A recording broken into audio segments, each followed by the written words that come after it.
Good morning. It's a pleasure for me and OpenCiencia and the rest of the team to welcome you all into this big event, big conference, an international conference concerning issues in open access publishing.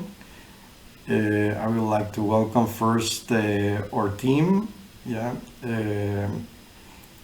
Our team right now are two colleagues who are helping us with the event, Leah Gruitz and Gaby Tezcucano. So I would like to welcome them. I would like to present them first.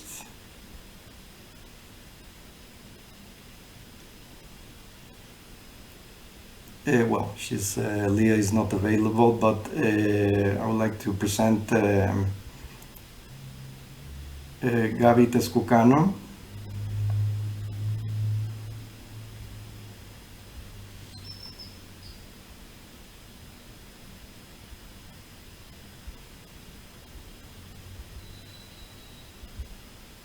So I would like to present Gaby Tezcucano, who is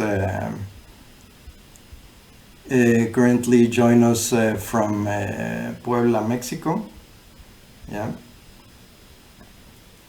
She holds a bachelor's degree in law from a prestigious law school called Escuela Libre de Derecho de Puebla, Mexico. She also holds a master's degree in constitutional law from Ibero-American University in Puebla, Mexico, and she joined OpenCiencia last year to provide legal advice and her experience in different legal domains. She's joining the conference from Mexico, so please welcome Gabriela. And also we have Leah. Well, Leah is not available at the moment, but I would like to welcome Brigitte Vézina, who is our presenter today.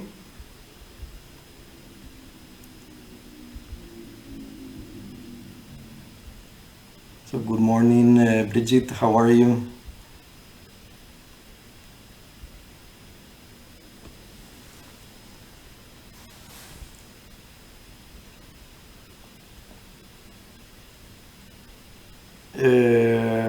Just please unmute yourself because let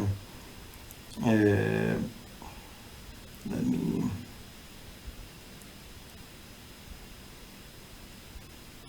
Okay, so Brigitte is here. She works at Creative Commons as the Director of Policy. She drives Creative Commons copyright policy and advocacy activities. She holds a bachelor's degree in law from the Université de Montréal and a master's in law from Georgetown University. So it's interesting because the term LLM before her name stands from Legum Magister, which is Latin from Masters of Law. She has been a member of the Bar of Quebec since 2003. She's also a fellow at the Canadian think tank Center for International Governance Innovation. And before joining Creative Commons, she worked for a decade as a legal officer in the Traditional Knowledge Division at the World Intellectual Property Organization in Geneva, where she dealt with IP issues related to cultural heritage. And her past experience includes work in the cultural enterprise and copyright section at the United Nations Educational, Scientific and Cultural Organization in Paris, and also with the Montreal-based IP law firm Robic. Afterwards, she ran her own consultancy, advising Europeana, Spark Europe, and others on copyright matters.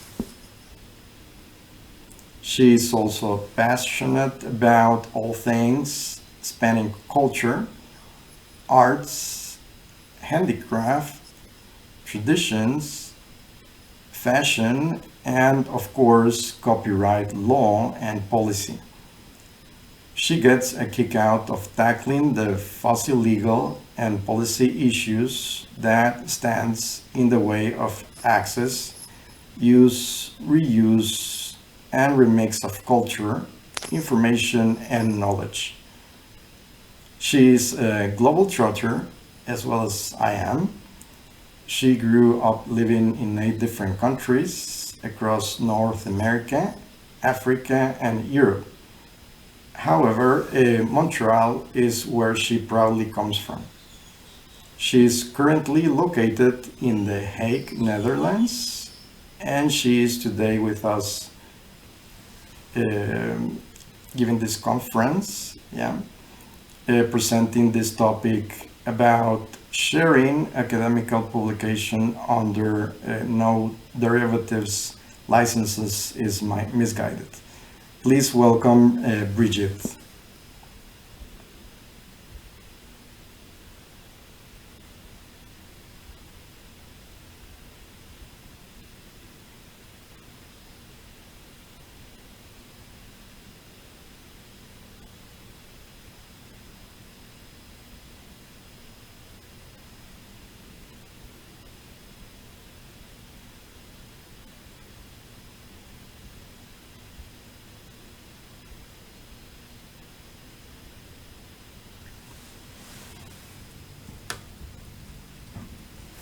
I'm back.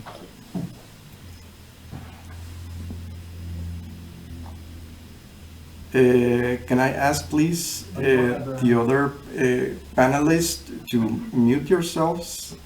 Brigitte is presenting right now.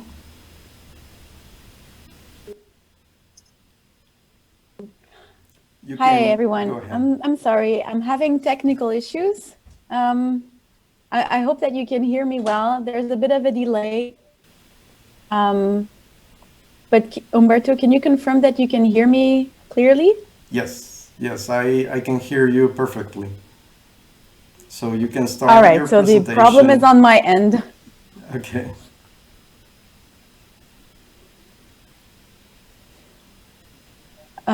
Will you be showing the slides? No, you have to load them into your computer and you can show them next to you. It's with the Prezi Video app. Okay, given my very unstable connection at the moment, I think I will proceed without slides if that's okay. Yes, okay. I'm sorry, I'm terribly sorry. This is completely unexpected. But moving on, thank you very much for the introduction and for the invitation. I'm very pleased to be presenting at this conference. I know I have about 45 minutes, but I don't plan on taking all that time to leave plenty of time for questions and comments afterwards. So as Humberto said, I'm the Director of Policy at Creative Commons. And at Creative Commons, we are interested in anything and everything open, including open science and open access to scientific publications. And this will be the topic that I'll be presenting on today. So just a few words about Creative Commons for those of you who aren't familiar with the organization. We are a nonprofit that's based in the United States. And we were founded about 20 years ago.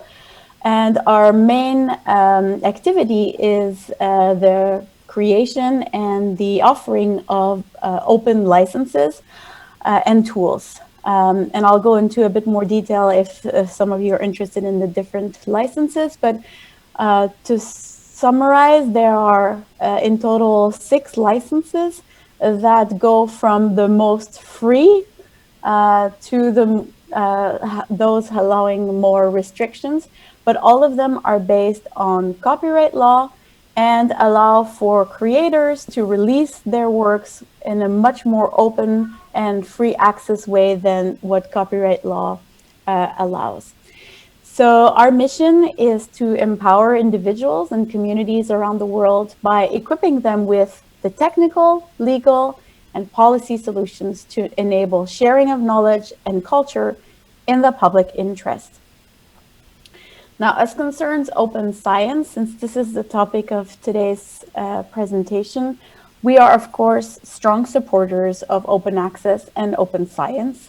Our licenses and our tools are the global standard for open access publishing. They are free, easy to use, and they're standardized licenses that can be used anywhere in the world that enable their creators to share the content that they have created with everyone worldwide on the conditions that they determine. So, as I said, you can, as creator, decide to release your content under a Creative Commons license and allow others to use and reuse your content under the conditions that you decide. So going from one extreme, which is the CC0 or public domain dedication, by using this tool, a creator releases the content directly into the public domain, thereby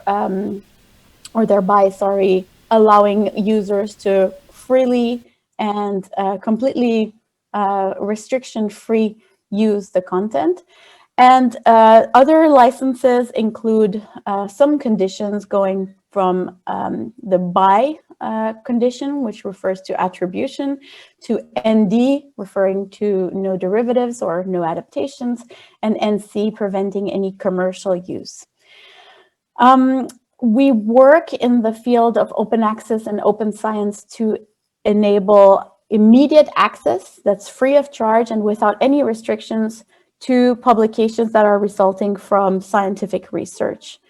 And in line with our strategic goals, which we just adopted last December, our efforts focus on driving public policy change, building infrastructure, including the licenses and the whole infrastructure that underpins them, and also guiding institutions like education, research, or even cultural heritage institutions in creating, adopting, and implementing open access policies, including, like I said, in the field of science.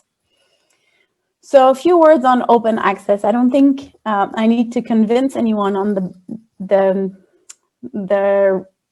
relevance of open access, but let me go through a few quick points here, especially when it concerns the publishing model that has been dominant in academia for the past decades.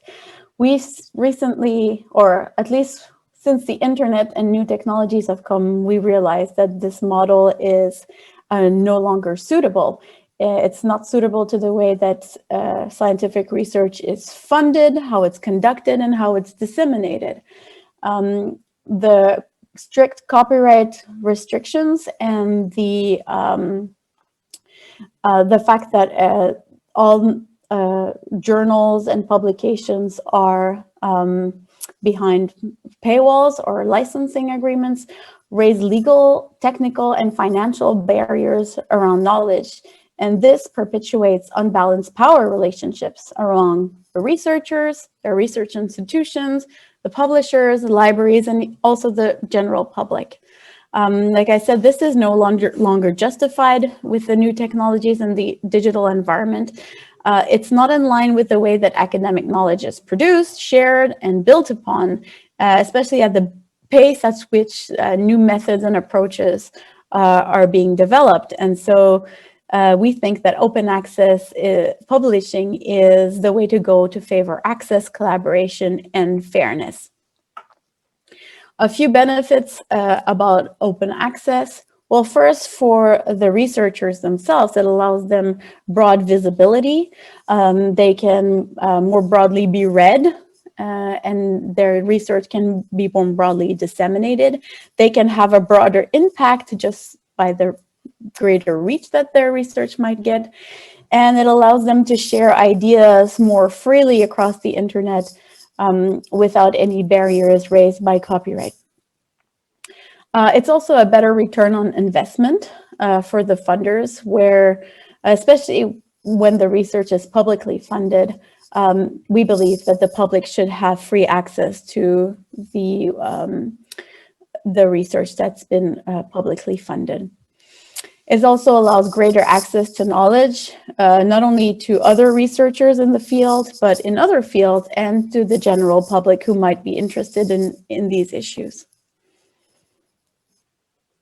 So in the case of open access publications in the field of science, or in any field for that matter, we advise publishing research results. So that could be text like articles or monographs, images, graphs, and other kinds of content under a CC BY license, so attribution. That would allow no-cost access as openly as possible and allow such activities like text and data mining without any doubt. We also advise against any form of embargo period so that everyone everywhere can read the research fully and immediately at the moment of publication. And as concerns data, so the data sets or the data that's released in databases that underpins the research results, we think that it should be released under CC0. In other words, released into the public domain according to FAIR principles, to be clear that the data is fully replicable and reusable by other researchers. So just a few words on the non-derivative element of the Creative Commons licenses. This element allows the creator to control any adaptations that others might make of the creative work. In other words, adaptations such as translations or conversions into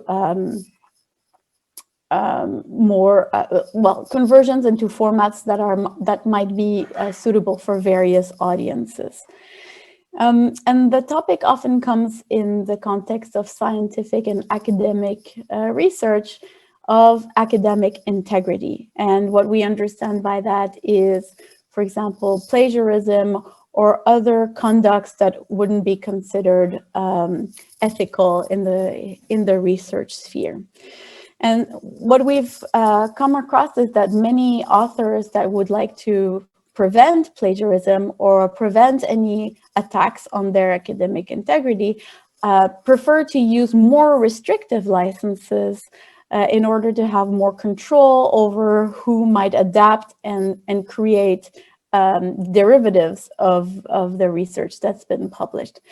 And we understand that this issue of academic integrity and plagiarism is a serious concern that has to be taken seriously. But we question the use of the non-derivatives license in order to address this problem. Because while non-derivatives may be used to control some research outputs that are not meant to be adapted, for example, text that has to stay stable and maintain its integrity, we do think that there are too many advantages to sharing more openly for researchers to start applying non-derivative licenses. And the first reason is that applying a non-derivative license on content will prevent translations. That means that others will not be able to translate the content without the permission of the right holder. And given the fact that most research is being conducted around the world in English, it's become the lingua franca of the scientific world. That means that a lot of the research remains within the sphere of English speakers, and it cannot be disseminated beyond those borders. So it has the effect of keeping the knowledge within a certain linguistic group. So that's one disadvantage of using ND licenses. The other one is that some users might refrain from using the content, even though legally they could, but just because they see that ND license, they are more cautious and therefore refrain from undertaking activities that would otherwise be allowed, for example, under an exception and limitation. The example we often hear is of text and data mining, whether it's possible to conduct text and data mining on content that's been licensed under a ND license. And it depends on the jurisdictions, of course, and it's not clear that it's an accepted activity everywhere. But the fact that some users might be concerned or have some apprehensions about using ND content to conduct text and data mining is also an adverse effect of using these restrictive licenses in the open science world. So why do I mention this and the issue of plagiarism that I raised before is that even with using very open and unrestricted licenses, authors still have some mechanisms to control or to at least limit the chances of plagiarism. So the CC BY license requires only attribution, as I said. So the only obligation is to cite and provide a link back to the original content and its author. That is the only obligation that users have when using content that's licensed CC BY. So this, by using a license like this, the author or the creator or the researcher that decides to license out the research outputs knows that users have that obligation to refer back to him or her. Under that condition, reusers, so anyone reusing the content, cannot suggest that the original author in any way endorses the content that's been created or that's been derived from the original work. So in other words, someone adapting content that's been licensed CC BY cannot in any way suggest in the writing, in the referencing, that the original author endorses or supports the views in that modified content. Secondly, any changes to any CC BY licensed content have to be indicated and marked as such. Therefore, if someone uses content and makes any changes, they have to identify very clearly what these changes are and how they differ from the original. And thirdly, there's also an obligation to provide a link, so a hyperlink, back to the original content, so that there's always some kind of trail of which works were at the origin of any derivatives or any adaptations that were created downstream. And we believe that these mechanisms are sufficient, at least from a copyright point of view, to limit occurrences of plagiarism. We also think that plagiarism is, in most parts of the world, not a legal question. It's more of an ethical or moral one that's not dealt with under copyright. I know that it varies across jurisdiction, but we believe that it's more of an ethical issue that could be better resolved through social norms or moral codes of conduct that are within institutions that would govern occurrences and situations of plagiarism or attacks on academic integrity. So to conclude, I'd just like to mention that open access is the best way to share science. I think we can all be in agreement that the COVID-19 crisis has shown that openly sharing research is the best way to do research.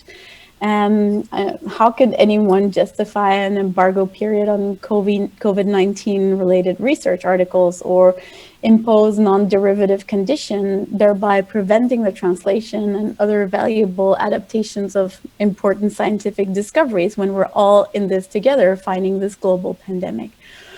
We think that scientific research must be shared as rapidly and as broadly as possible to end this crisis. This is all I have to say. I'm really looking forward to taking some questions, and thank you again for your attention. Yeah, thank you, Brigitte. This is a very interesting presentation. My first question, this is something that I'm wondering since I received your topic many weeks ago. Why, in the first place, was created this non-derivative licenses by Creative Commons? If they were intended to be as open access licenses, because we understand that Creative Commons supports the work of open science and open access.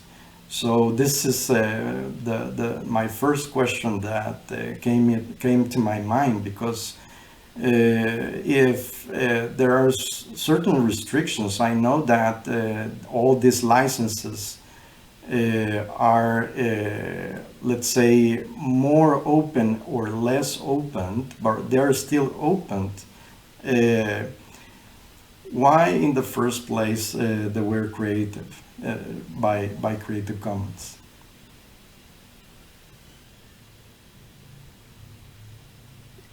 I'm sorry, I'm having very troubling technical problems, but I think I picked up the last part of your question is why Creative Commons licenses were created in the first place? No, why these non-derivative licenses were created in the first place? I'm sorry, I cannot hear. Can you say that again? Yes. Why these non-derivatives licenses were created in the first place? Yes. Right. Okay. Yeah, that's a very good question. So maybe to answer this, we have to start at the beginning. And the beginning is what copyright law grants to all creators of copyright works. And we often talk about copyright as offering a bundle of rights. So it's not just one copyright, but it's a series of different distinct rights that every creator has and may be able to license out individually. The most well-known and best understood right is the right of reproduction. That means that as a creator, I have the right to control who can reproduce my work. In other words, who can make copies of my work. Another right would be a right to communicate to the public, to display, to perform. There are several rights, and they're more or less harmonized throughout the world, although some jurisdictions might confer more or less rights. And I'm here talking only about the economic rights, leaving moral rights aside. And one of these rights is the right of adaptation. So it is an exclusive right of the creator to decide how that work can be adapted.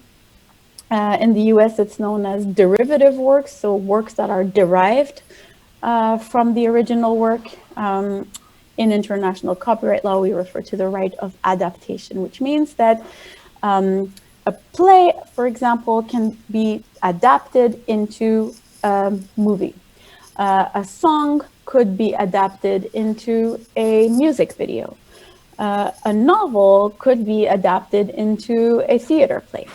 So it's the transformation of a work into another expression of that work in a different medium. So it's different from the right of reproduction because the original work is modified. Now, there is, I think, good reasons for that right to exist, notably when the creator might derive income from licensing out that right? If a novelist wants to license out the right of adaptation for a movie, there's an economic opportunity. So there is some justification for this, so this right to be exclusive and transferable. In the context of open science, and I think in open access to in academic publishing in general, I think that the issue is not that the research outputs can be adapted in so many different ways, but that it can be used as a mechanism to control how others might build upon that research. And this is why we think that it's a real hurdle, it's a real barrier to the free flow of knowledge, because there's so much to be gained from adapting and building upon the research outputs of others in order to contribute and collaborate in order to create a vaster and more advanced body of knowledge. So it's harder to justify in the open access and in academic publishing sphere. Like I said, most of the researchers that decide to apply this license are concerned about how their work might be changed and how they might then be associated with that modified version without them having any control over how that modified version is then represented and disseminated, and that might have a negative impact on their reputation or on their academic integrity, as I mentioned. However, like I explained, I don't think that putting the ND condition is the right way to go, because it does more harm than good. So it prevents the dissemination of knowledge when there are actually other better mechanisms that should be in place to prevent plagiarism or distortions or modifications that might affect the reputation of the researchers, which is not something that the Creative Commons licenses are designed to deal with. Okay, and my other question is is Creative Commons planning to take these licenses out from what you support?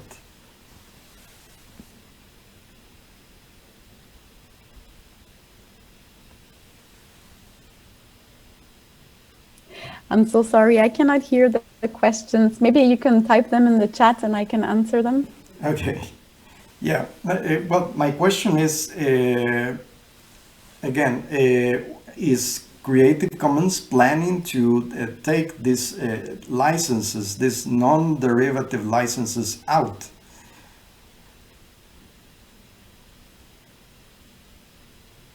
No, there's at this point in time absolutely no intention to remove these licenses, because while we don't advise using them in the context of open access to research, I think that there are some instances where using a non-derivative is perfectly is advised, and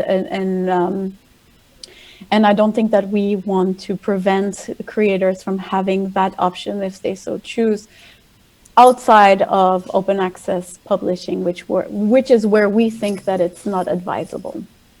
But we can imagine that there are other areas, contemporary creativity, for example, where that might be a desirable option for creators.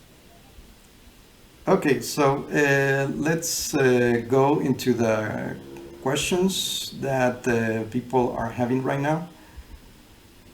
I will read them out loud. Okay, so do you have any questions?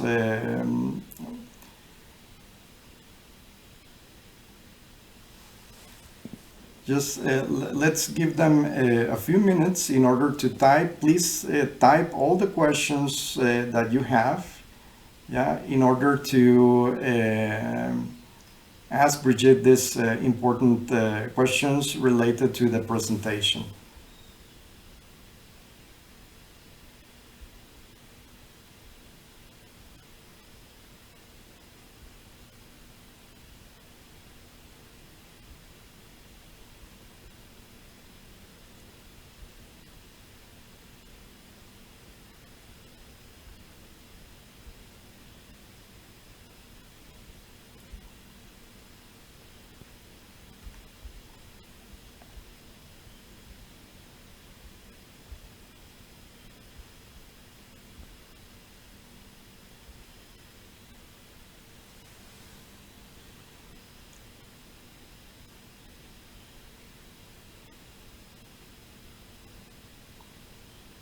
Yeah, you can type the questions in Spanish, and I will translate the questions in the spot. So please ask your questions. We will give you a few minutes.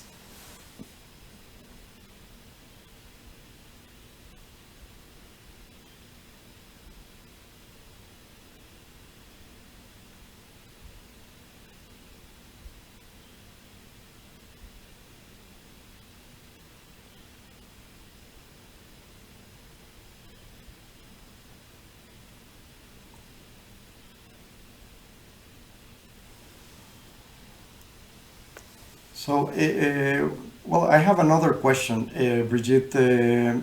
What are the plans in the future by Creative Commons in order to support open science and open access? Are there plans in the future or in the short term and medium term?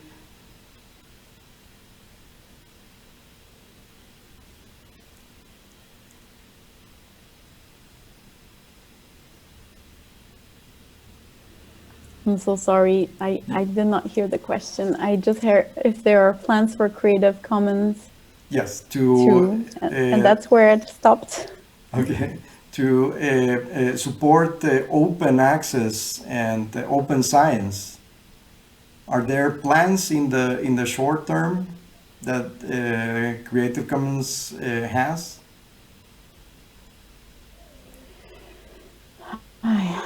I'm so sorry. I cannot hear the question very well. I wonder how I can improve this. Give me 1 second.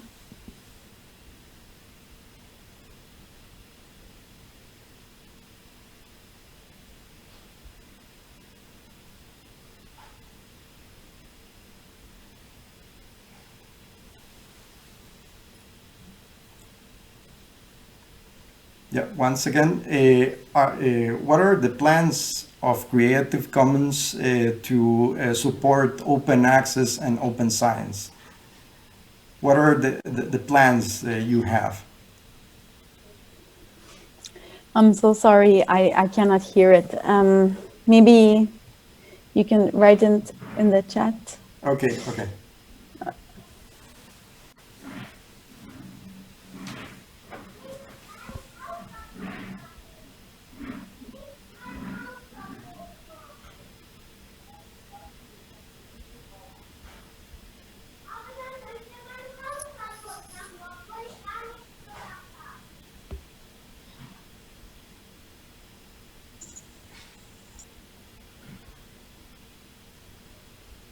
Perhaps in the meantime, I can take the question from one of the participants. Yes, okay. Okay. It's asking, in the case of a final master's or doctoral thesis published openly, the interest of which is to be cited, what is the most recommended license?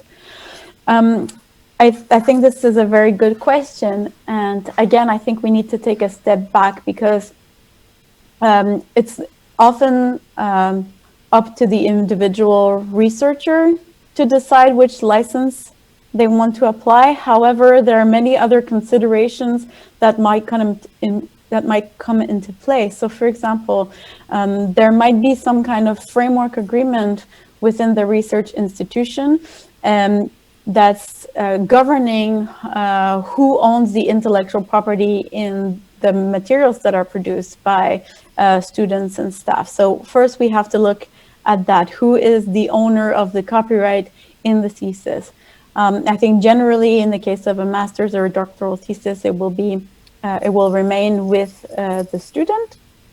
But this is something that you first have to consider and check with the institution. So who owns the copyright? Once this has been asserted, there might be already some mechanisms to publish those theses that are established within the institution. So maybe the institution has a policy of publishing those done the traditional way, which is through academic journals that are not open. So it's also important to make that clear before releasing anything open, because there might be already some transfer of rights that have occurred with a traditional publisher. So it's important to make sure that there is no what we would call like traditional publishing agreement in place that would have transferred the rights from the author to a potential publisher. So that's the second consideration. Once that has been made clear and the researcher decides to publish openly, what we recommend is CC BY, because we think that this is the least restrictive of all the licenses. So it allows broad reuse, but also building upon, and it's the best way that we think that new ideas and new knowledge can be created, while at the same time the by condition, so the condition to attribute, gives some guarantee to the researcher that they will be cited and that the work will always be associated with their name and with them, so that anyone encountering the content will be able to know the source, so who is the author and where it comes from. So this is what we advise generally in the context of open access publication. And Umberto, I'm happy you could type it down. I can read it now. What are the plans of Creative Commons to support in the short and medium term open access and open science? Very good question again. I think we're deeply committed to supporting open access and open science. For example, we are involved in the creation of the UNESCO recommendation on open science. We are providing expert comments on the development of this recommendation. So that's on the policy side. We will also make interventions and make statements if ever there are some public policy processes discussing open access and open science. We are also involved with institutions directly, helping them develop their own open access policy. So for instance, if there's a research institute that decides to publish all its research outputs openly through open access channels, then we would provide some tailored guidance and advice on how to create that policy and how to implement it and make sure that all participants and all beneficiaries of that open access policy know how to use it and how this can benefit the whole institution as well as individual authors. So in terms of the licenses, not much, there's no change in sight, like I already mentioned, but like I said, we're going to continue giving advice and guidance to institutions and work on public policy. Okay, thank you very much. So we will encourage participants to type all the questions in the chat since there is a lag on the video. I understand it's a bit lagging. So please type your questions and we will give you some minutes to yeah, so there is another one. No, it's mine actually. So please type your questions.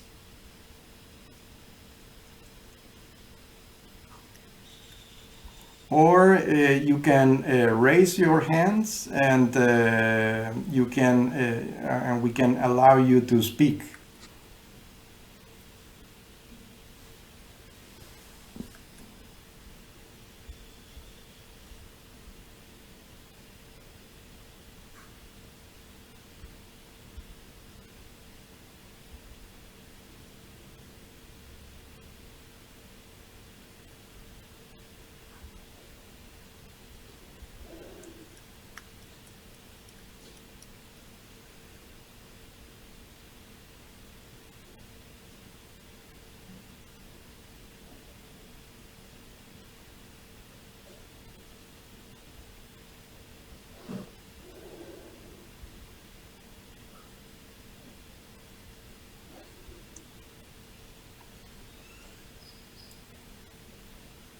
Well, I think there are no questions.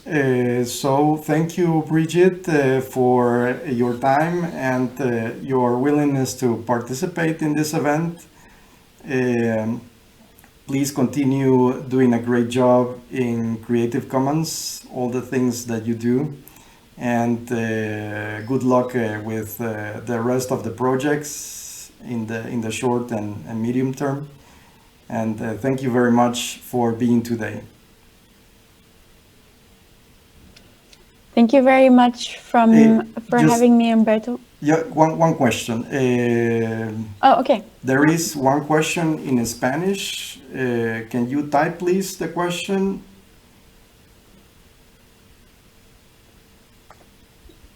I can answer a question, yes, with pleasure. Okay, so where is the question? Yeah, I will translate the question. So if you want to use a license, is it enough to mention the license in the work, or is it required to hire someone or pay the right to use this license? Great question. All the Creative Commons licenses and tools are free. So you don't need to pay anything in order to use that license to release your own creation. So as an author, as a creator, you can decide to release your content under a Creative Commons license. You don't need to pay anything. All these licenses are available for free. You can refer to the website of Creative Commons to see how it works. And we also have a page with logos and what we call buttons. And you can just copy paste and download these elements if you want to identify your work. Just the way I did it on my slides, which unfortunately I cannot show because of my internet connection, but it suffices to simply indicate this work is licensed under CC BY version 4.0, and that is enough. I just sent in the Q&A a link that's to the CC BY license in Spanish. I will copy it here so that you have that text in Spanish. I think it might be quite a good resource to understand for those who want to know the legal details of what's inside the license. That's where you will find it.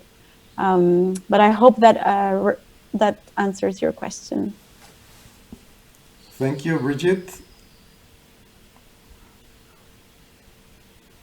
So I would like to thank you again, and please continue doing a great job. Thank you very much. Thank you so much, and my apologies for the technical difficulties.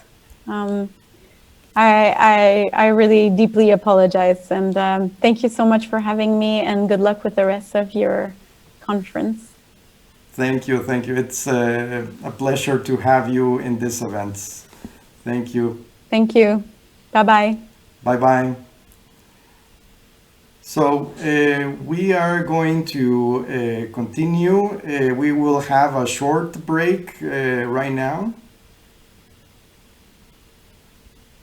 So please stay on the conference until Tom will appear here, okay? Thank you.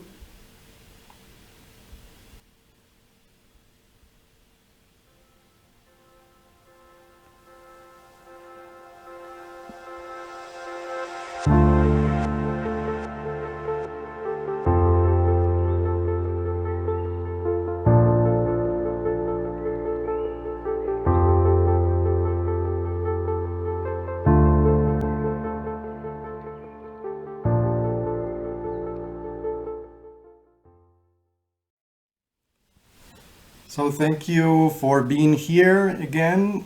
I would like to welcome Tom Olijhoek. He's today with us presenting this topic, interesting topic. Tom has a PhD in molecular microbiology from University of Amsterdam and a postdoctoral in Max Planck Institute of Genetics in Berlin.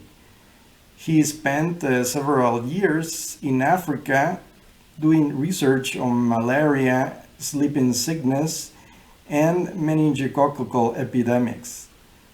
He has been actively advocating open access and open science since 2012, when he joined the Open Knowledge Community and became a member of DOAG Advisory Board. He is currently editor-in-chief at DOAG and a member of the Force 11 community.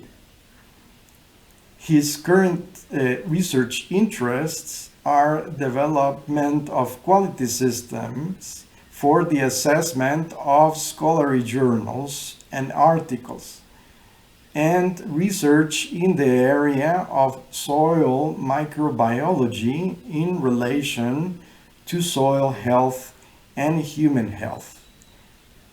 Tom is currently located in Almere in the province of Flevoland in the Netherlands. He is today with us presenting the topic called Incompatibilities between Copyright and Licenses. Please welcome Tom.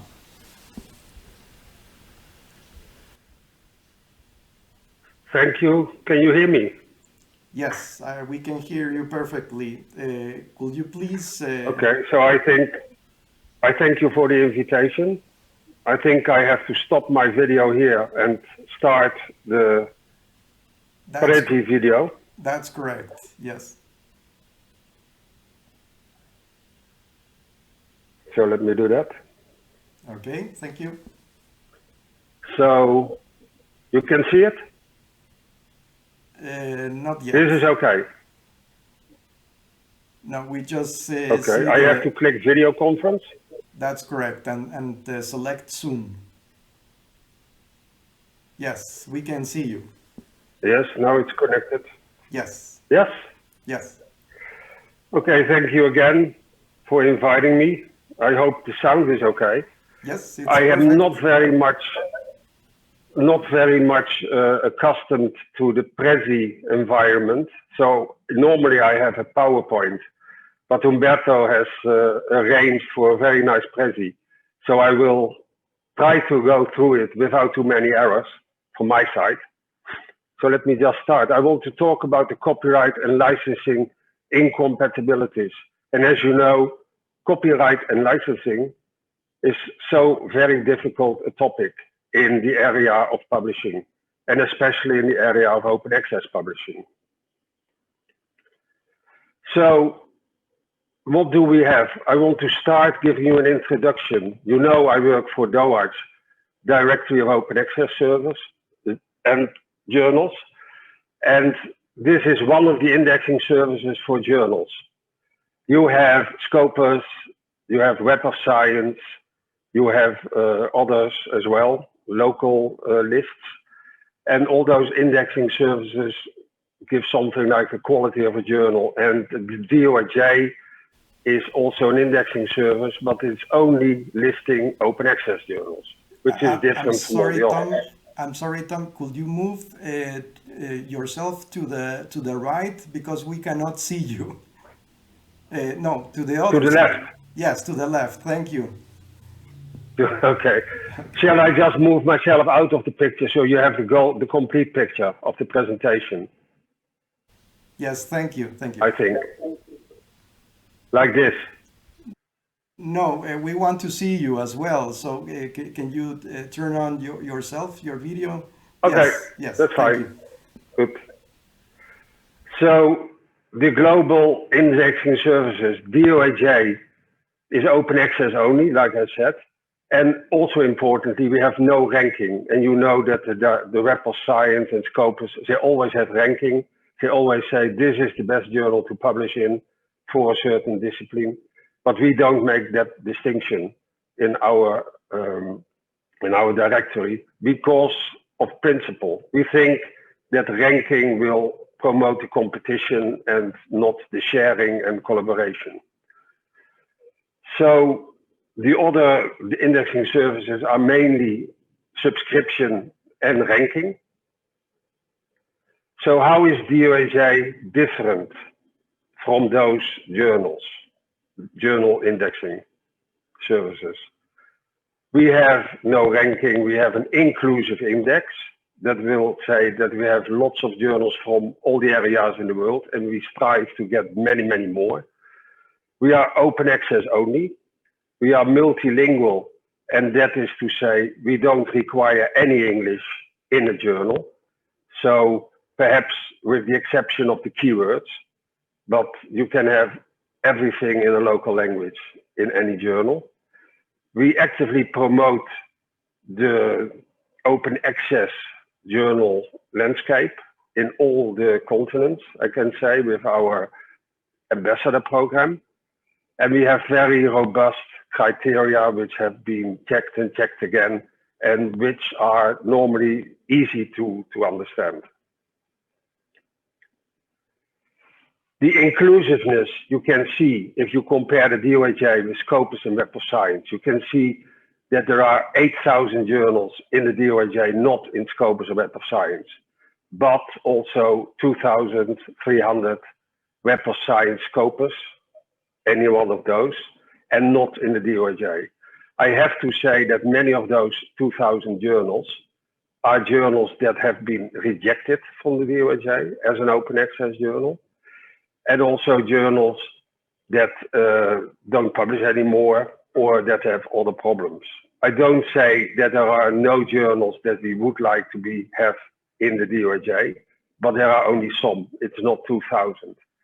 And of course, Scopus Web of Science have many more journals than just open access journals, and this is only open access journals that I'm talking about.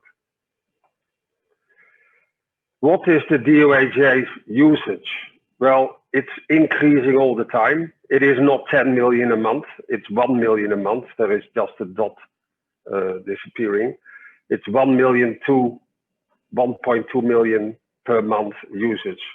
So it's a lot of people that look for information in the DOAJ website and in our index.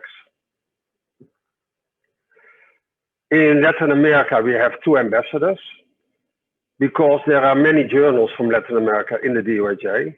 There is a language diversity.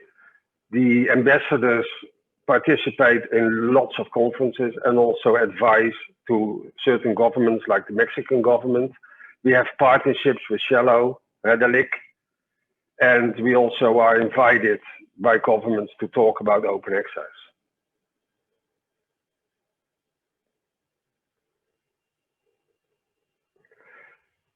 So now I go to the gist of it, the basic criteria. So we have very robust criteria, which have to do with open access, with publishing procedures, with quality of science, like peer review. I won't go into any details of the list here, because Clara will talk later in another part of the conference on all the issues of transparency and good publishing practice.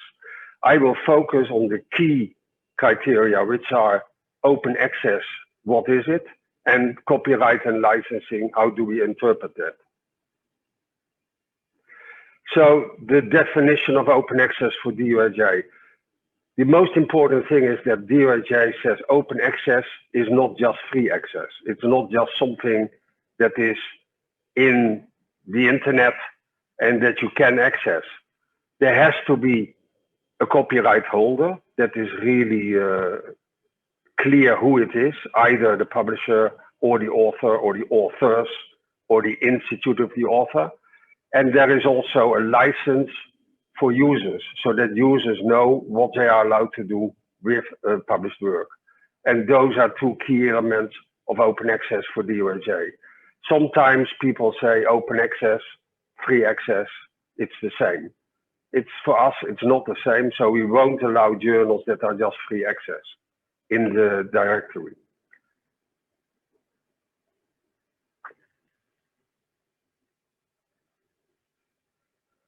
So let's go to the copyright issue.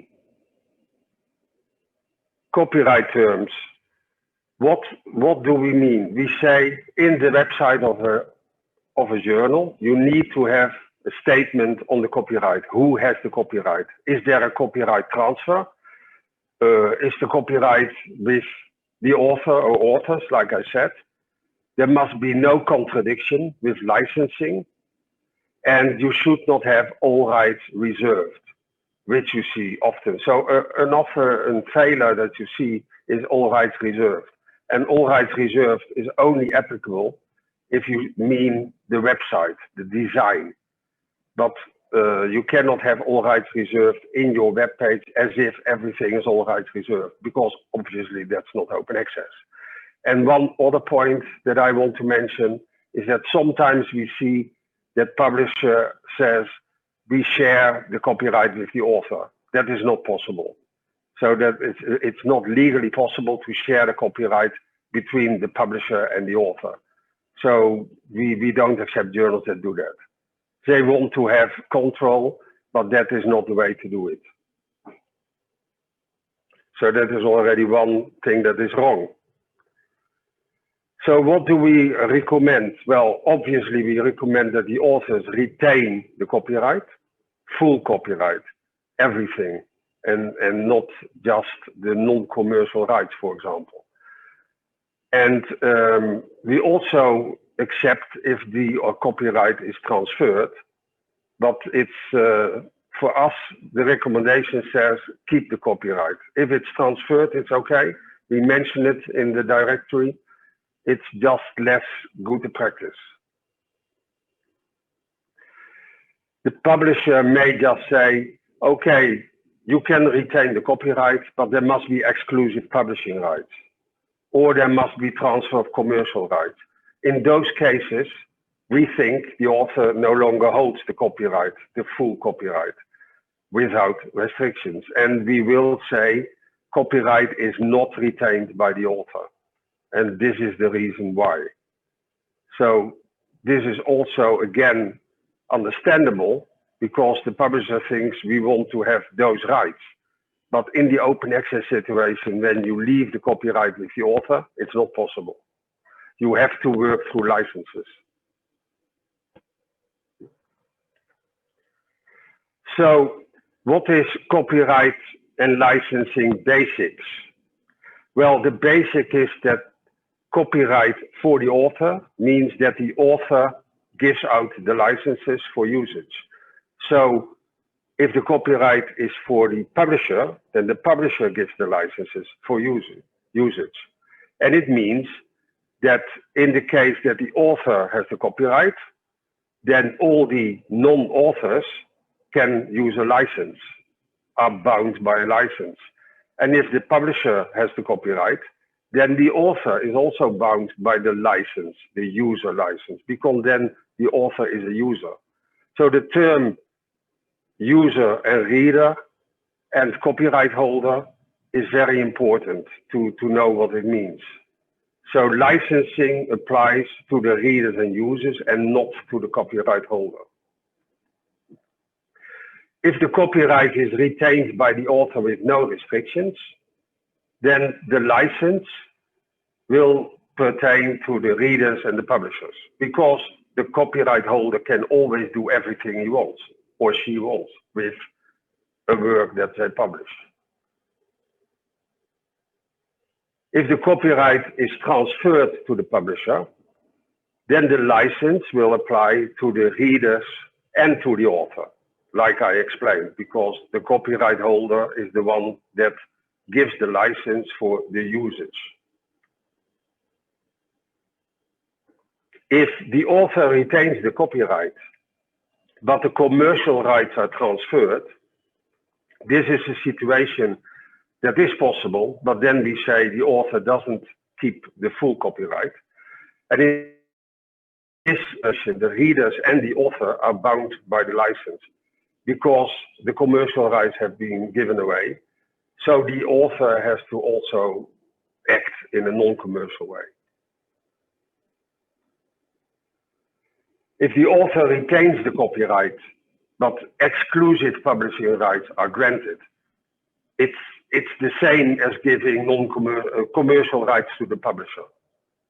Exclusive rights means that the publisher has an exclusive right to publish, which is a commercial activity. And then the license is for the readers and for the author again.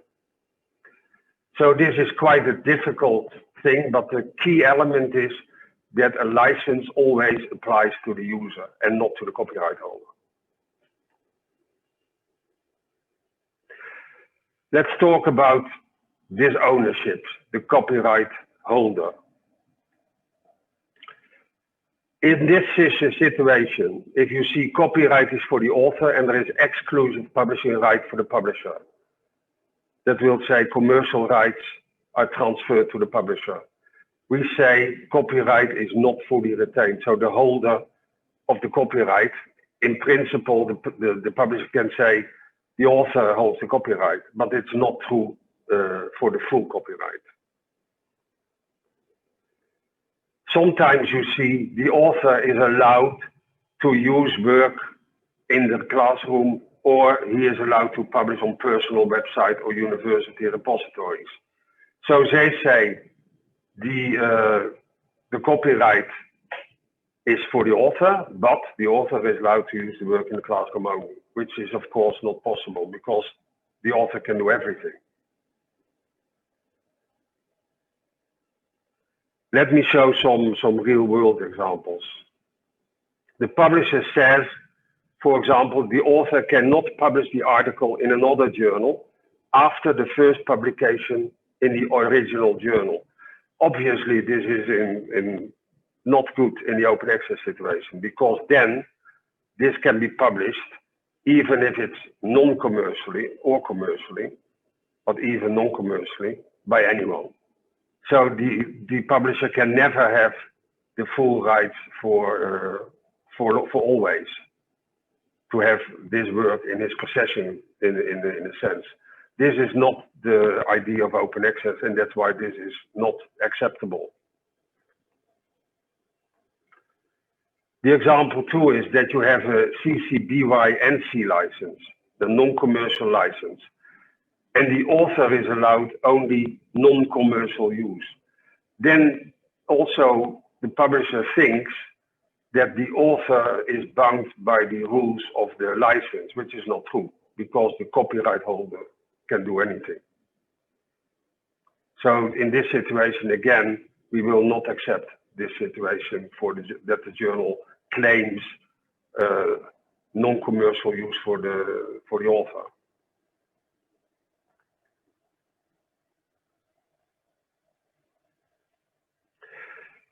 Now we go to the copyright situation transferred to the publisher and see there is quite a few incompatibilities there as well. For example, the copyright is for the publisher and there is a CC BY license. The author the publisher at the same time says the author is allowed non-commercial use. This is just in conflict with the CC BY license. Because, like I explained, the publisher has the copyright, the author is a user and can do anything that is possible under the CC BY license. So they can also do commercial activities. And you cannot have a situation that the publisher is going to make an exception for authors in this applying the license, because the author is just a user. In this second example, you have a CC BY or NC license, non-commercial, and the publisher still wants to restrict the use by the author by saying, for example, the author is allowed personal use of his or her work, or the author is allowed fair use of his or her work. This is also not possible. And I want to just remind you that these are real world examples. This exists. There are journals that have these kinds of texts and think that it's okay in an open access situation.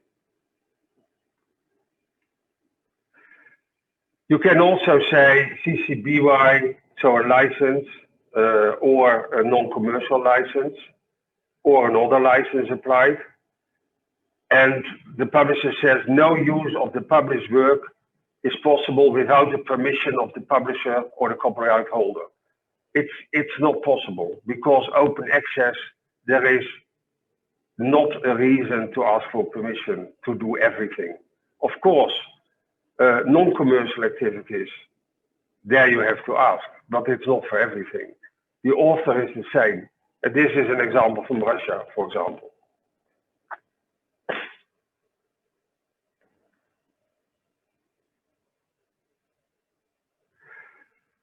So in all, you see that if the copyright is retained by the author, then sometimes certain rights are just transferred to the publisher because the publisher states them in the website.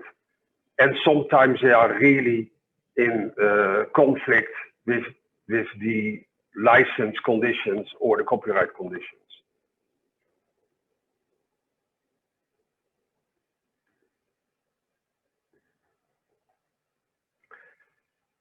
Let's go to licensing. Licensing terms. We say there must be a statement that there is a Creative Commons licensing used or another kind of license used. It must be clearly stated in the website. And often it's just thought that if you have a license, then the copyright is clear. So for example, a publisher says, we use CC BY licensing, and they put that somewhere in the website. For example, in the homepage, just in the bottom line. And then they just assume that everybody has to know that all the articles are CC BY. No, you have to really state that all the articles are published using a, for example, CC BY license. And in this respect, it's also good to mention that if you use a Creative Commons CC BY licensing, then it's not automatically that the authors keep the copyright. Of course, it's good practice and it's the best practice, but it's not included in the license that the copyright holder is the one that makes the work. There is a possibility that there is a copyright transfer for the publisher, for example, or a transfer for the institute where somebody works, and that there is the use of a Creative Commons CC BY license or another license. So if you use a license CC BY or whatever Creative Commons, you still have to say what the copyright situation is. There are incompatibilities in the copyright and licensing text, quite a few. For example, there is a Creative Commons license, like I said in the beginning of the talk, and the website says all rights reserved, without stating that the all rights reserved is meant just for the website design. So that is not acceptable. All rights reserved can never be there, except for that situation. Let's give an example from something that doesn't fit. The copyright is retained by the author, but the publisher allows the author the use for self-archiving, etc., etc., etc. And there is even the possibility of an embargo period after which the author can do these things. Obviously, this is not okay, because the copyright is for the author, and then the publisher cannot just restrict the use of the work by the author by telling them that they can just use it for self-archiving in a personal website or in an institutional repository, or that they have to have an embargo period. It's all just seen from the perspective of the publisher. And I can understand that the publisher wants to have this grip but it's not possible under open access licensing conditions. Another example is the author retain all copyrights of the article it's written in the website of the journal. However, the authors grant the editors non-exclusive publishing rights to publish the articles. The journal further transfers the right for the publication of the print edition to another publisher.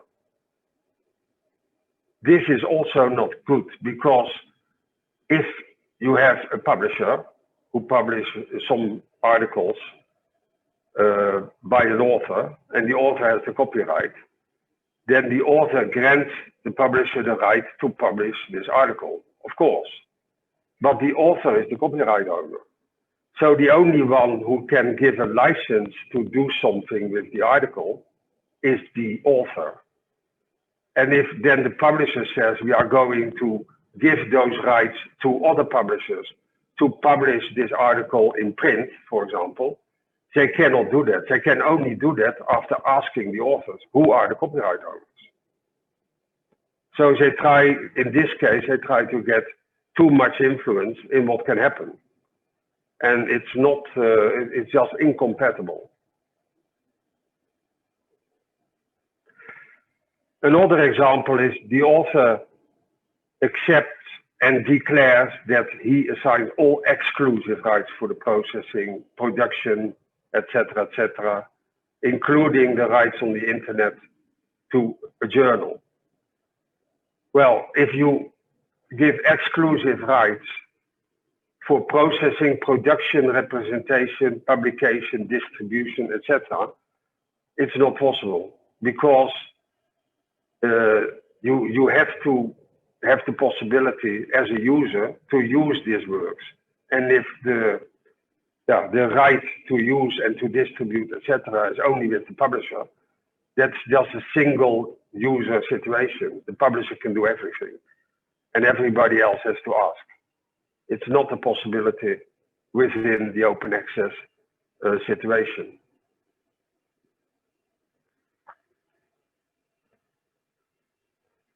So example 4 in this case is, for open access publishing, this journal uses an exclusive licensing agreement.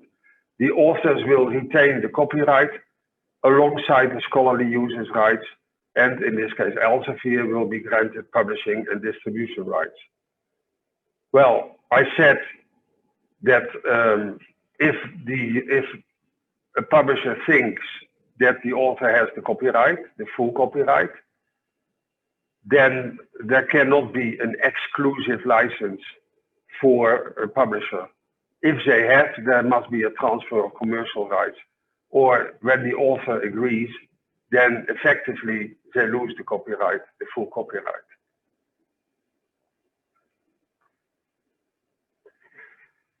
And there is other examples, like the authors of papers published under Creative Commons may reuse their work in certain ways. In addition, the authors of papers published with a non-commercial, no derivatives specification may also reuse their work under a green open access policy. It sounds all very legal and true, but in this case, that is not possible, because you cannot restrict the use of the work from the authors by allowing them to go for green open access in a situation that there is gold open access. And that even when there is a non-commercial or no derivative license, then still there is a problem. So these examples are quite difficult to understand. So I guess that everybody has to read them again and think about them. And I've tried to explain the angles where it is and where the problems are.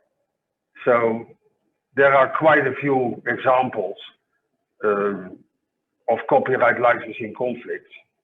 There's also that sometimes people say that authors are not allowed to take the submitted manuscript and put it in a repository.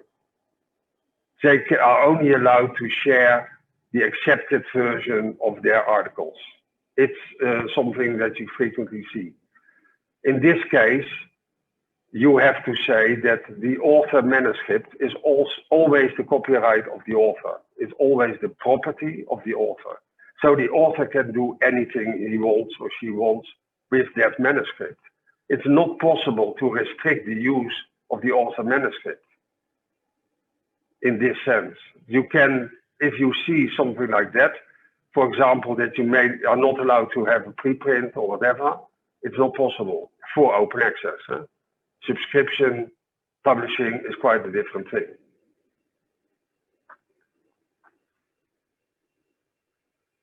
Let's look at this example. CC BY NC license used, and they state that you transfer your copyright to the publisher. This means that you grant the publisher the exclusive right for the full term of the copyright and any renewals, extensions, to reproduce, distribute, etc., etc.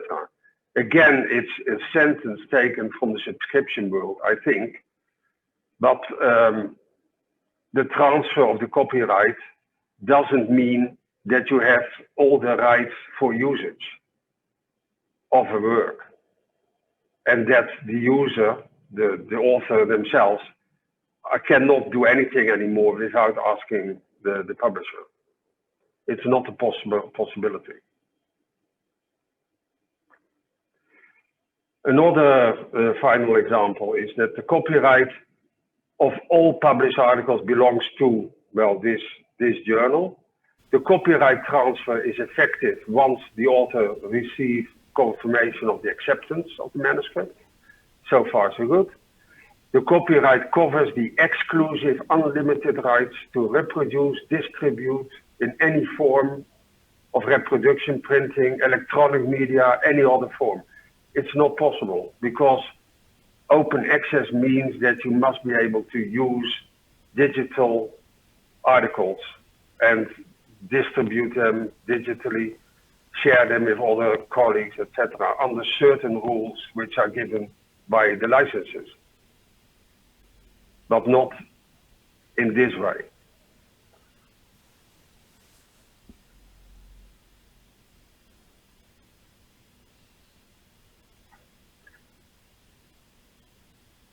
So I want to thank you for this, for listening to me. It is quite a difficult topic, I think, and I imagine there may be some questions to answer. Yes. I want just to mention that there are some silver sponsors in our case. DOAJ is an organization that depends on sponsorships of people paying, of library consortia paying, universities paying, sometimes government organizations paying, and even individuals paying for us. And we have gold, silver sponsors who give more or less money. And we strive to get sponsoring enough to do our work, but also enough to do our work with a horizon of 3 years at least. And we are getting there, thanks to all of you who are so much interested in what we do. Thanks again. Thank you, Tom. This is a very difficult topic, actually. I would like to ask about the publishing rights and the copyright, because I understand that the full copyright is slightly different than the publishing rights. So when there is a transfer of copyright to the publisher, I'm not sure whether the publishing rights are there or whether the author just transfer certain rights to the publisher. So it's what is confusing me a bit, since in the transfer of copyright, I'm not sure whether there is also a transfer of these publishing rights. Yes. If I understand correctly, there is sometimes you have a real transfer of commercial rights. So it's written by a publisher, we demand a transfer of commercial rights. Then it's clear that part of the copyright is transferred. to the publisher. And another time, the publisher says that there is exclusive publishing rights, which is more or less the same as transfer of commercial rights, because if you transfer the commercial rights, then the publisher may use it for commercial uses. And if you say there is an exclusive publishing right, then again the commercial use is restricted to the publisher. If you, in the other situation, that you have a transfer of the copyright, that will include everything that is under copyright, which means the publishing rights and all other kinds of rights associated with it, which is a bit more than just the commercial rights, of course. And in all these cases, to make it a bit more complicated, there is more or less the intellectual property rights, where copyright is part of it. And in this intellectual property rights, there is also something like patent rights. If you want to use your work for having a patent to earn money for a certain chemical procedure or whatever. And often the publishers say that they leave the copyright, they want the copyright from the author, but they leave the other rights, like the patent right, with the author, which is not, of course, leaving the copyright with the author. It's leaving the intellectual property rights with the author, which they have to, because the copyright is just part of the intellectual property rights, which they can never claim. So yeah, it's a difficult topic, but you can have the transfer of commercial rights or the transfer of the full copyright. And the full copyright includes the publishing right. Thank you, Tom. Another question, just to clarify these terms, because... Can I just ask? Yes. How can I stop this presentation? You can... there is no way to stop the presentation, I'm sorry. I have to just stop the Prezi video, isn't it? Yes, but you will be, we won't see you. So we prefer if you can go to the beginning, to the home button, and you can keep it there. Yeah, I am now just in the screen. Okay, thank you. One question that we have, how will you define, because publishers in Latin America have issues understanding what copyright and licensing mean. So can you define these two terms easily to understand for the Latin American editors-in-chief?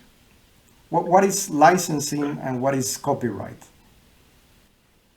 Yeah, copyright is the right to copy. Let's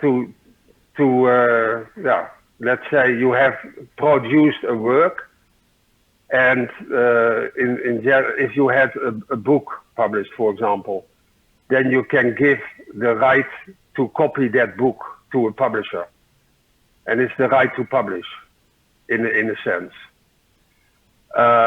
Copyright can also entail more things, because we're now in a digital age. So it is also the right to distribute things on the internet, to show them in journals, in newspapers. So the copyright is like the copyright of an author of a book. It's a property right.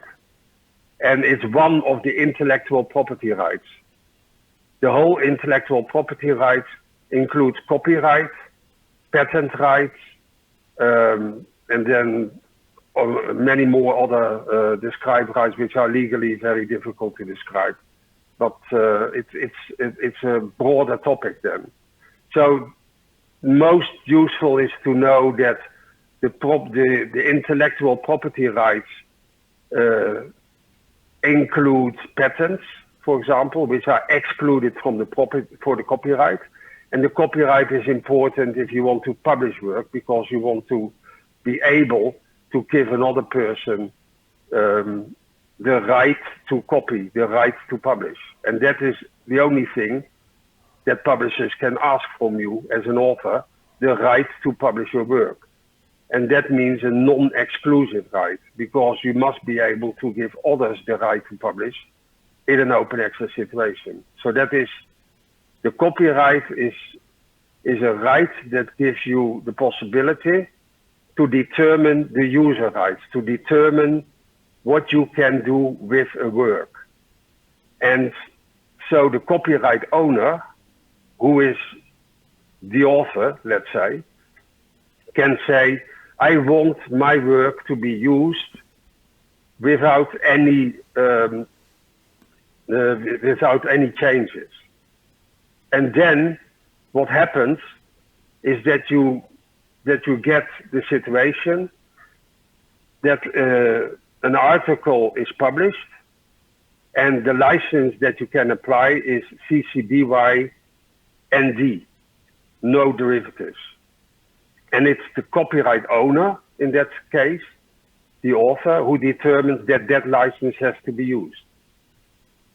It means also that the publisher cannot just translate that article and publish the translated version, because the copyright owner, the author, has said, I want that the derivatives have to be approved by me. So the copyright is always something that allows you to determine the user's rights, and the license is something that tells you what the user's rights are. So the example of the translations is probably very important, because copyright owner, the author, says, I publish with an open access publisher, and I will be the owner, the copyright owner. I will say how it has to be published, with what license, and the license will be ND, Creative Commons BY-ND, no derivative. Then the publisher must realize that they cannot just publish the translation in whatever language. They will have to ask the author in order to do so, because the author is the copyright owner. I hope that gives a bit more explanation there. Yes, that's correct. Thank you. And well, just to clarify to the editors-in-chief in this conference, well, you know that OpenScience has been fighting for many decades against this copyright transfer from the author to the publisher. Can you explain us a bit the traditional model that open access has been fighting for these decades? Yeah, so the traditional model is that a subscription journal says, okay, we are going to publish your article, and we want to have the copyright. Why? Because the publisher wants to determine who can use it and under what conditions. But especially, the publisher wants to have the motivation, like if we have the control of the article and of the published work, then we can defend any breaches in copyright.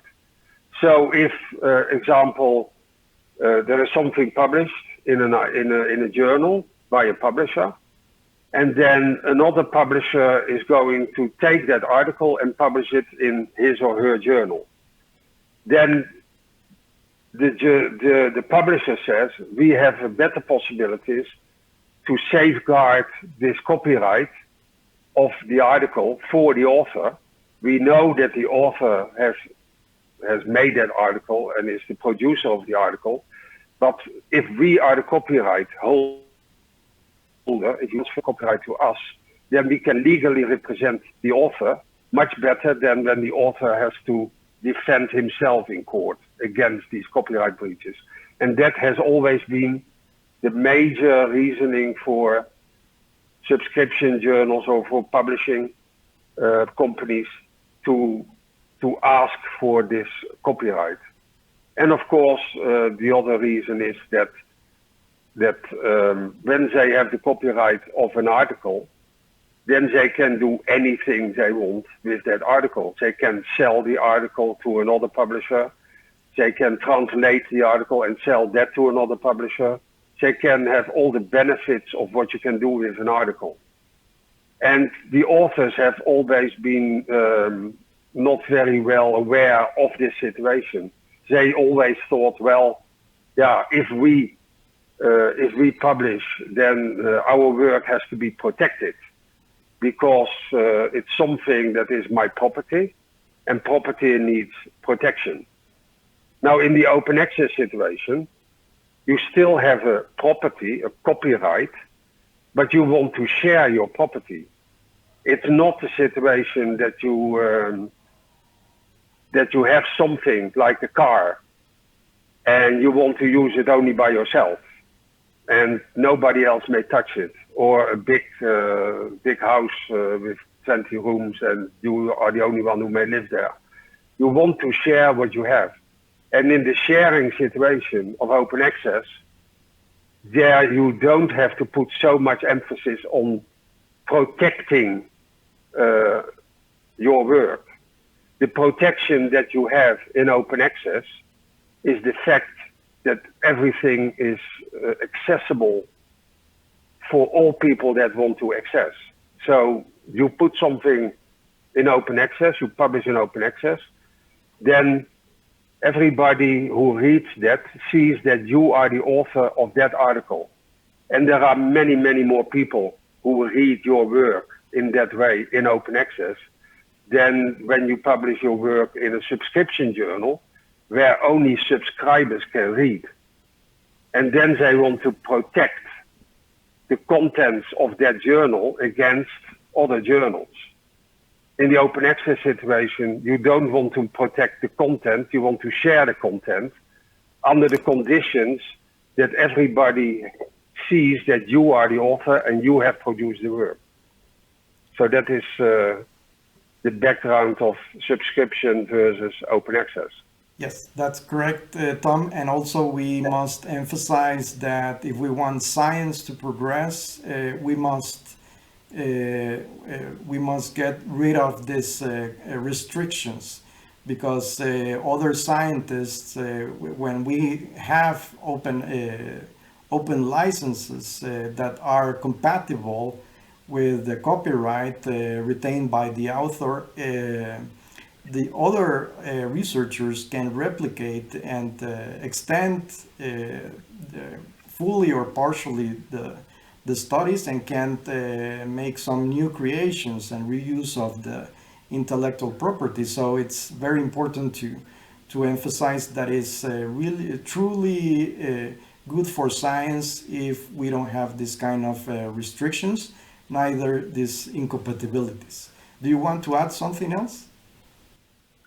Yeah, I think what you just said just reminded me of the fact that that is really important that the author keeps the copyright, or the authors, because you have seen in my presentation that all the problems arose because of copyright transfers or hidden partly copyright transfers, you know.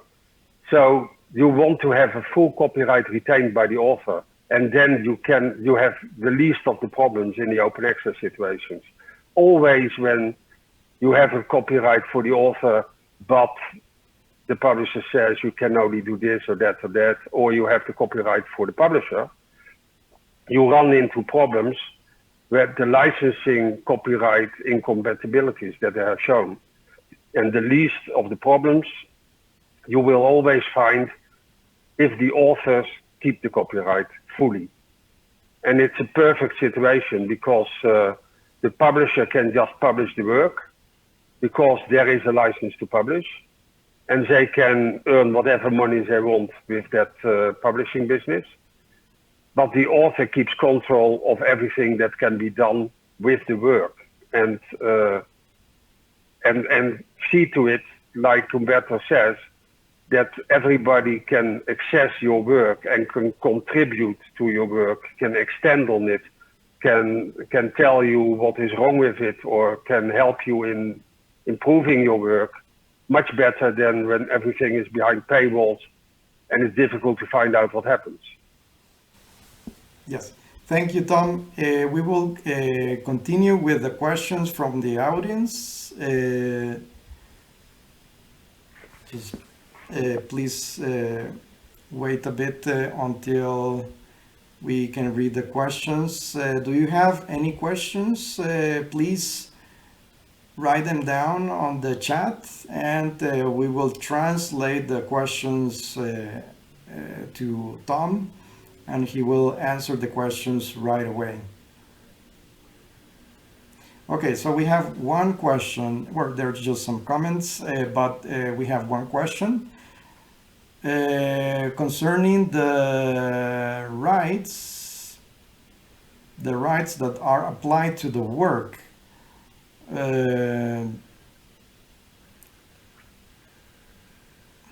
Yeah, I mean, I think it's concerning whether the rights, the copyright that is applied, whether it is local or international. This is a good question. Okay. Do you understand that? So, that whether when you apply the copyright to the work as a publisher, well, the author accepts the terms concerning the copyright in the journal, but this participant is asking whether this copyright applies only to the country in which the author resides or in which the journal is published, or whether it's considered international, the copyright. Normally it's international copyright. So it's in the global situation. You have, of course, there is differences in interpretations of copyright in different countries, but there is international standards, and what publishers normally use is the international copyright definition. But if you have a situation that you say copyright in Mexico, for example, so you say this publisher is a publisher in Mexico and he wants the copyright for Mexico, then of course the author will keep the copyright for all other parts of the world. It's a tricky sort of partial copyright that you retain in that situation. It's not very much seen, I think, but it's a possibility. So it can be that a publisher claims copyright in one or more countries, just in theory, and that then the author can have copyright in all the other countries. But of course, it's then still not fully retaining all the copyright for the DOJ situation, if you talk about being indexed in the DOJ. And I don't have any examples of publishers going this way. But in theory, it's possible. But I think it doesn't apply very much to publishing. It will apply to other products that you can have a copyright situation for certain products, electronics or so, that are valid in Europe or in US or in both, or not in Asia or anything like that. It's not very applicable to the publishing situation, but in theory it's possible. Okay. Thank you, Tom. We are letting the attendees to know that this presentation will be uploaded on YouTube and the OpenCiencia YouTube channel, so everybody will have access to the presentation. Do you have any other questions? You can write them down No? in Spanish. I'm asking the attendees whether they have other questions. Please write them down in the chat, and we will translate the questions on the spot.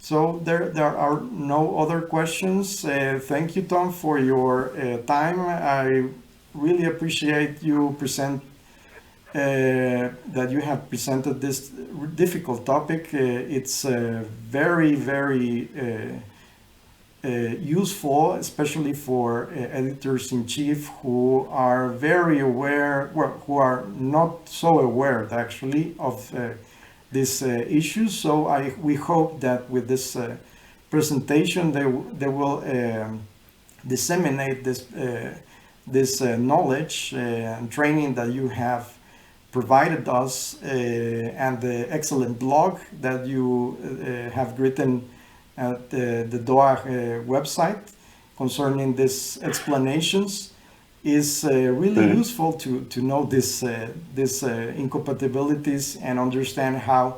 Well, one other question is, how do we resolve these incompatibilities once that we have already stated that the journal has stated this copyright terms and licensing terms?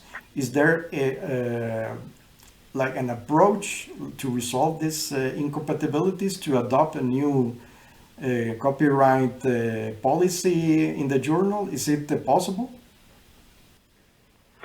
Yeah, if there is a journal that has a conflict, then our editors always will say to the publisher or the editor of the journal, there is a conflict, and then the publisher will have to resolve that conflict, and we have to explain it.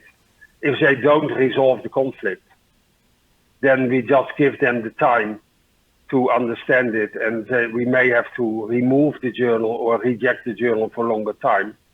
But normally we can explain what is happening and why, and in that case things will be resolved. So we offer the help in these issues for publishers who have conflicting copyright licensing terms.